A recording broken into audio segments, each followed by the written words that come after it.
जय माँ बगलामुखी। जय श्री महाकाल। नमस्तुभ्यं जगद्धात्री भक्तानां हितकारिणी जगत भीति विनाशन्नी सर्वमंगल मूर्ते। माता श्री बगलामुखी पीतम्बरा के सभी भक्तों को जय माई की। माता बगलामुखी साधना एक तांत्रिक और आध्यात्मिक साधना है, जिसे विशेष रूप से शत्रुओं का नाश करने के लिए, विरोधियों और गुप्त शत्रु को शांत करने के लिए, जीवन में चल रही ज्ञात अज्ञात परेशानियों से मुक्ति पाने के लिए, जीवन में सफलता प्राप्ति के लिए और विशेष रूप से कोर्ट कचहरी आदि मामलों में विजय प्राप्ति हेतु या उनसे छुटकारा पाने के लिए एवं तंत्र अभिचार आदि क्रियाओं के प्रभाव से बचने के लिए या उन सभी क्रिया के प्रभाव को नष्ट करने के लिए बगलामुखी साधना एक चमत्कारी साधना साधक के जीवन में एक नई ऊर्जा का संचार करती है। साधक की वाणी में वाक् सिद्धि लाती है और सत्यता उसकी वाणी में आ जाती है। बगलामुखी साधना करने से आपके जीवन में जो ज्ञात अज्ञात शत्रु होते हैं, उन सभी शत्रुओं से आपको छुटकारा मिल जाता है। माता की साधना करने से शत्रु जो है निस्तेज हो जाता है और साधक को कभी भी कोई हानि नहीं पहुंचा सकता।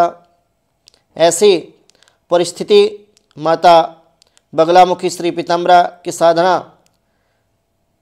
के पश्चात शत्रु के जीवन में उपस्थित हो जाती है कि शत्रु आपका छल से, कपट से, बल से, भले ही आपका शत्रु कितना प्रभावशाली क्यों ना हो, परंतु फिर भी वो चाह करके भी आपका अनिष्ट नहीं कर सकता।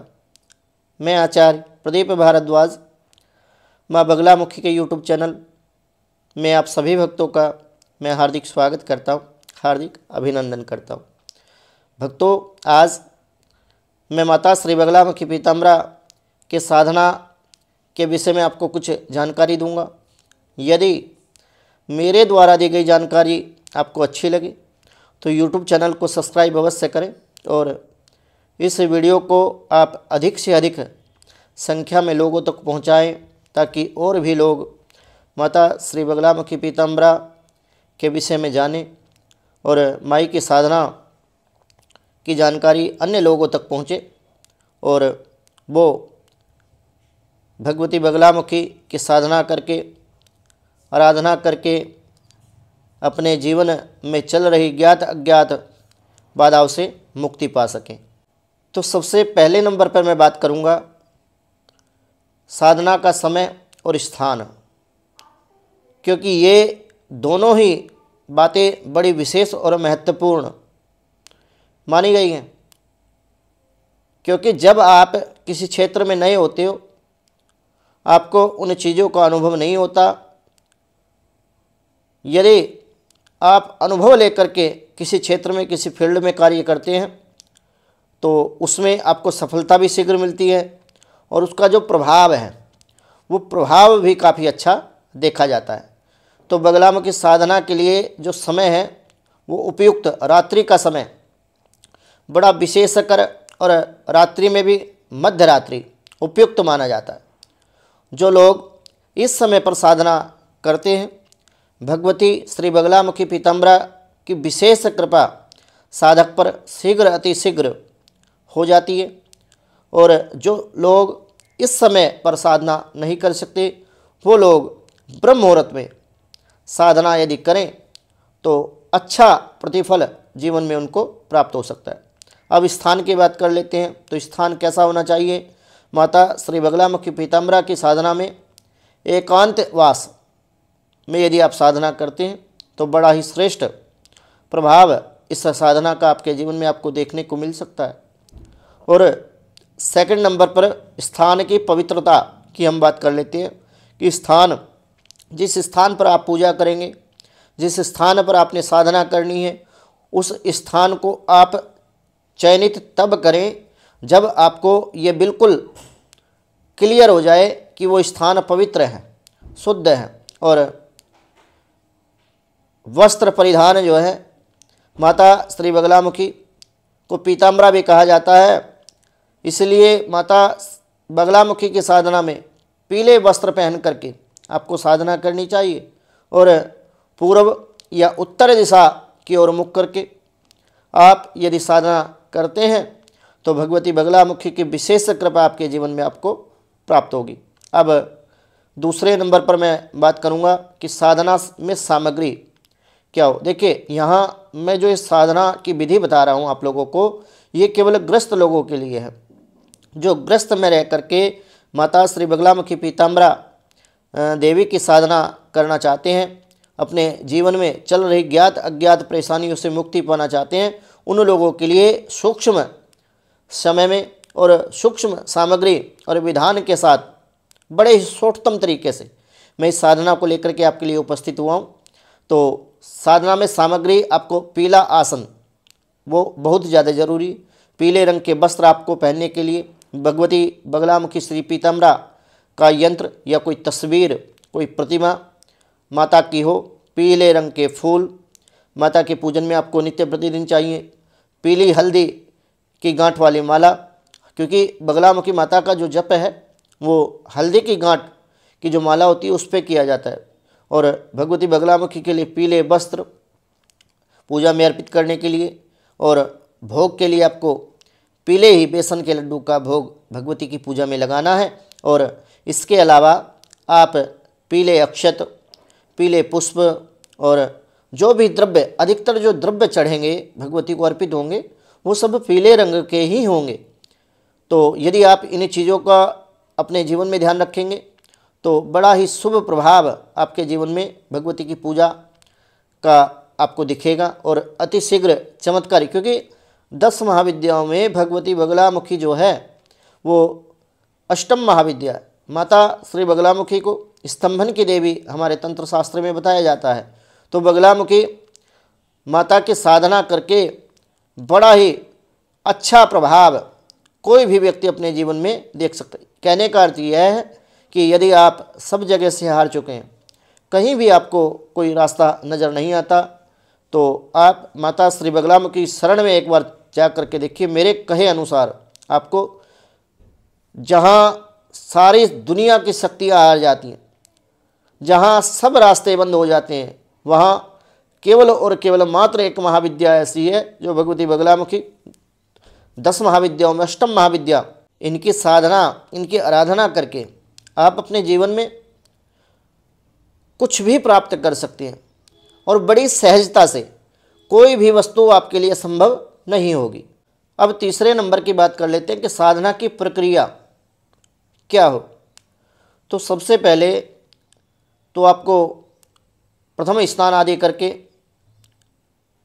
पीले वस्त्र शुद्ध आपको धारण करने हैं और साधना के स्थान पर आप जाएं, वहाँ पर गंगा जल का आप छींटा लगाए, माता श्री बगलामुखी देवी के समक्ष आप देसी घी का दीप प्रज्वलित करें और देसी घी के दीपक में 1 चुटकी हल्दी आप अवश्य डाल दें और दीपक के नीचे हलीम जो भगवती का माया बीज है उस बीज को आप अवश्य लिखें, उसके ऊपर ज्योति स्थापित करें, उसके पास ही थोड़े से चावल आप रखें, तो ये आपके लिए बड़ा शुभ रहेगा।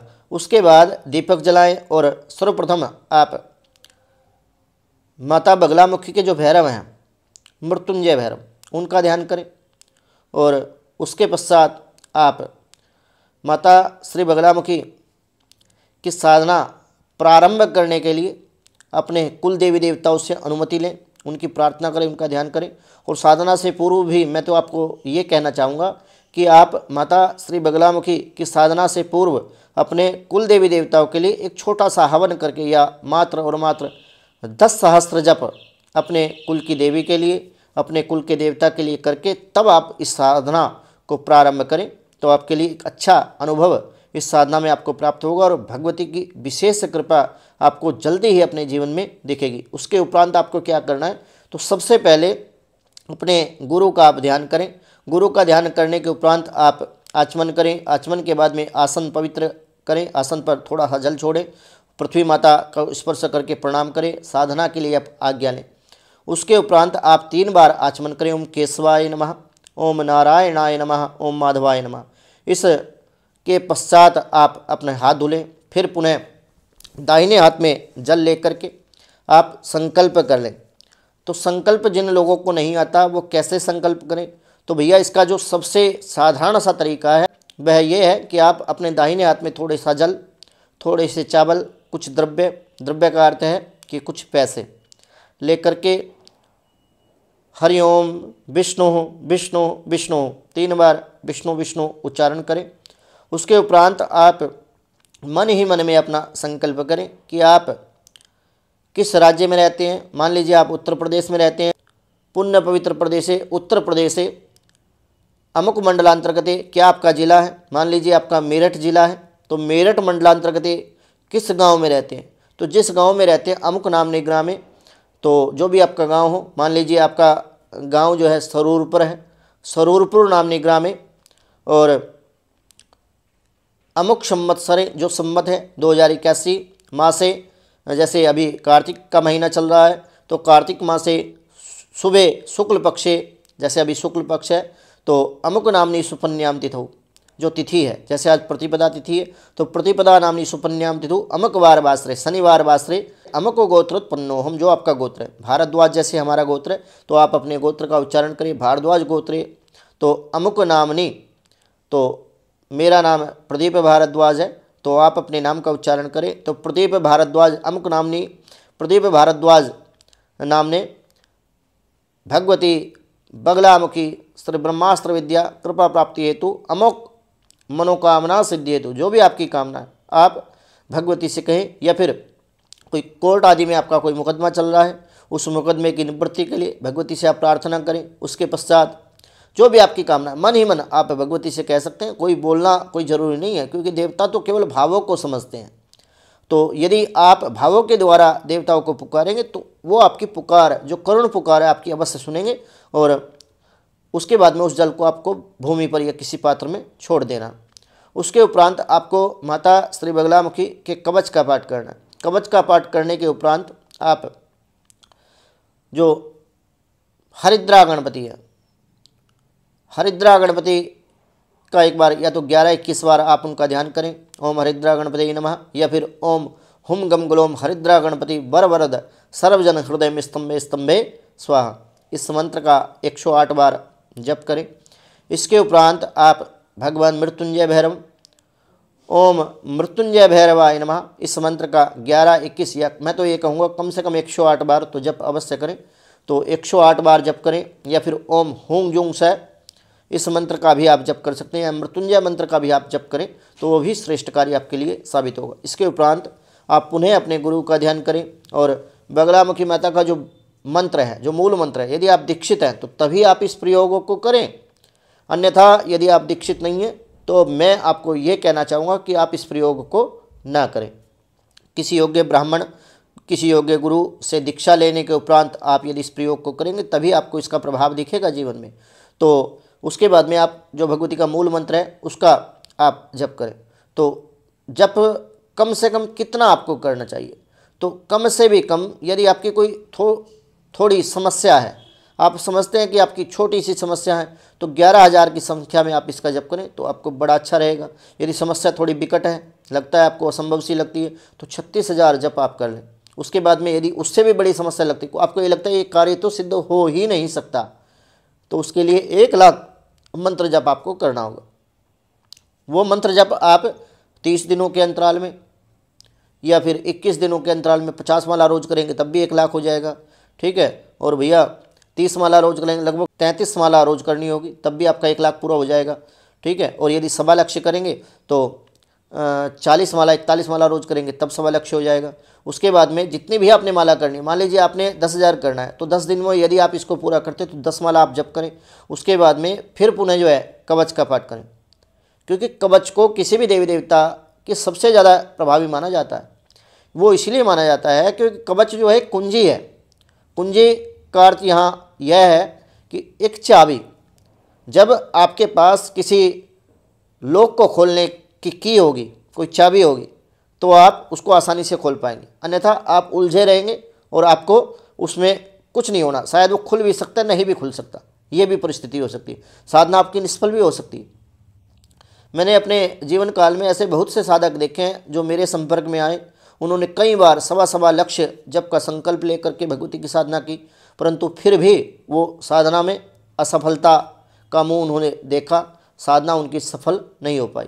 तो उसके बाद में आप भगवती को ये जप जो है कवच का पाठ करने के बाद में अर्पित कर दें। अर्पित करने के बाद आप मंत्र जाप करते समय एक बात का आपको विशेष रूप से ध्यान रखना है कि देवी की कृपा का ध्यान करें। आप ये ऐसे मन में अपने कल्पना कर लें कि भगवती आपके समक्ष है और अपने उद्देश्य की पूर्ति हेतु मन ही मन जप करते समय या फिर जाप के उपरांत आपको प्रार्थना करनी है। इन बातों का यदि आप अपने जीवन में अनुसरण कर लेंगे तो भगवती बगलामुखी की विशेष कृपा आपके जीवन में आपको अवश्य ही प्राप्त होगी। ऐसा हो ही नहीं सकता कि आपके कार्य की सिद्धि ना हो, भगवती कृपा आपको प्राप्त ना हो, या कोई अनुभव आपके जीवन में या साधना में आपको ना प्राप्त हो। अब विशेष रूप से बात करेंगे कि निर्देश क्या है, कि साधना के दौरान आपको विशेष रूप से ध्यान और श्रद्धा अपने मन के अंदर बनाए रखनी है और साधना में किसी भी प्रकार की बाधा ना आए, इसके लिए आपको पहले से ही तैयारी भी कुछ करके रखनी होगी। जैसे नियम, संयम, आचार, विचार, व्यवहार से पवित्र होकर के ब्रह्मचर्य व्रत का पालन करते हुए साधना में पवित्रता आपको बनाए रखनी है। तो इन चीज़ों का भी आपको विशेष रूप से ध्यान रखना होगा। अब सावधानी की बात कर लेते हैं कि सावधानी क्या रखें। तो बगलामुखी साधना जो है वो एक शक्तिशाली साधना है, ये एक शक्तिशाली प्रयोग है, इसलिए इसे विधिवत किसी गुरु से दीक्षा लेकर के, गुरु के मार्गदर्शन में, गुरु से आज्ञा प्राप्त करने के बाद ही ये आप साधना करें तो आपके लिए श्रेष्ठ रहेगा। भक्तों, मेरे द्वारा दी गई जानकारी यदि आपको अच्छी लगी हो तो हमारे YouTube चैनल और इंस्टाग्राम पेज को फॉलो अवश्य करें। जानकारी अच्छी लगी हो तो इस वीडियो को अधिक से अधिक संख्या में शेयर करना ना भूलें। जय मां बगलामुखी, जय श्री महाकाल।